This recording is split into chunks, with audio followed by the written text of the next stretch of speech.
So I'm making a couple-minute video to show a demonstration that I usually do in face-to-face classes while we're doing classes in alternative instruction that is online. This is about normal modes of an oscillating system. Sorry, I'm filming it with my phone at my campus, CSU Dominguez Hills.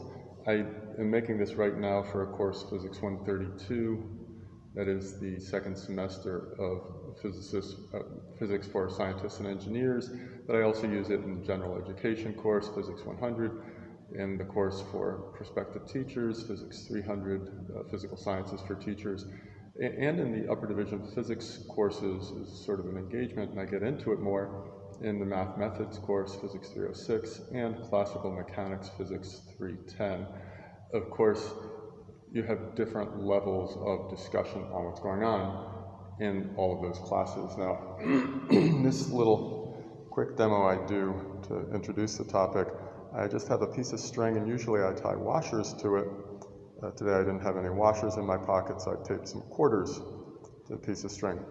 When I talk about normal modes, and this is the first time I talk about normal modes, one of the ways I casually refer to it is the natural patterns with which some system will vibrate.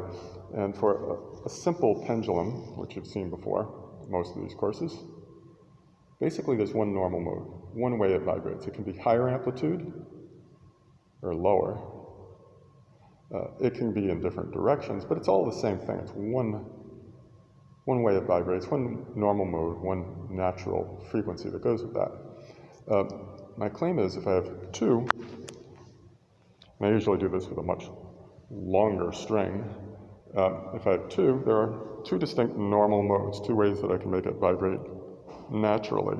I can excite the first one, which as you expect is just kind of just like simple pendulum. Then I've got this other mode, which I can also keep going without much input. It's a natural frequency, a normal mode. And it's just easier for me to spin this than to try to do it back and forth. With three, I claim there are three normal modes. And again, the first one, I think is pretty simple and fairly obvious. The string is untwisting itself. First one is just everything goes around together. The highest frequency normal mode is actually easier to excite than the middle one, and the things go opposite each other. Notice that the bottom one is very nearly, not quite, but very nearly sitting still. Sorry, I've got to get that going again. In the higher level classes, I'll talk about how far from sitting still that is, and why it's not quite sitting still, but almost. Got to let the string unravel a bit again, get the third, because I claimed there were three normal modes. And this one's a little harder to get, it's one in the middle. But some pattern like that, which is not an obvious pattern.